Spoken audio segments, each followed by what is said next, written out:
الرحمن الرحیم.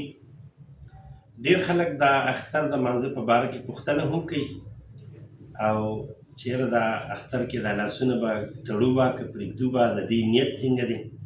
نو ټولو نه خو لومبۍ خبره دا ده چې د دې نیت هماغه ده چې ستا په زړه کې چې به ستا په زړه کې چې زه د اختر 2 رکعاته واجب لمونځ کوم سره د واړو تکبیر دا کافي ده چې په زړه کې د دا هم ویره کافي ده. که په خولې باندې خامخا یو کس ویل غواړي نو د هغې طریقه دا ده نیت مې کړی دی د زړه د اخلاصه 2 رکعاته د وړوکي اختر یا که غټ اختر وي غټ اختر لمونځ کوم سره د واړو تکبیرونو خاص خدای تعالی لره مخ مې د کعبې شریف الله اکبر بیا به ووایي سبحانک اللهم وبحمدک وتبارک اسمک وتعالی جدک ولا اله غیرک دې ځای پورې چې ووایي بیا به امام صاحب وایي الله اکبر لاسونه به پرېږدئ بیا الله اکبر بیا به لاسونه پرېږدئ بیا الله اکبر دې ځای کې به اوس لاسونه تړئ. لاسونه به ولې تړئ؟ د دې وجه دا ده چې کوم ځای کې قیام مع القراءت کېږي قیام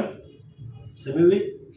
قیام مع القراءت کېږي هلته به لاسونه تړئ. نو اوس دې ځای کې قرات شروع کېږي اعوذ بالله من الشیطان الرجیم بسم الله الرحمن الرحیم دا به امام صاحب پټ وایي بیا به الحمد لله رب العالمین بیا به لومبۍ رکعت د حساب کمپلیټ پکې څنګه چې عام طور سره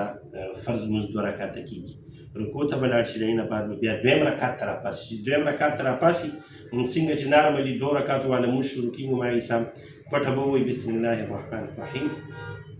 الحمد لله رب العالمین بیا ولا الضالین آمین بیا به یو صورت ووایي چې کله صورت پوره شي د هغې نه بعد به بیا وایي الله اکبر بیا به لاسونه پرېږدئ بیا الله اکبر بیا به لاسونه پرېږدئ الله اکبر بیا به لاسونه پرېږدئ. ځکه به لاسونه پرېږدئ چې دې ځای کې اوس نور قیام مع القرات نشته دی نو لهذا لاسونه چې پرېښي امام صاحب به بیا رکوع دپاره وایي الله اکبر دا حساب رکوع ته به لاړ شي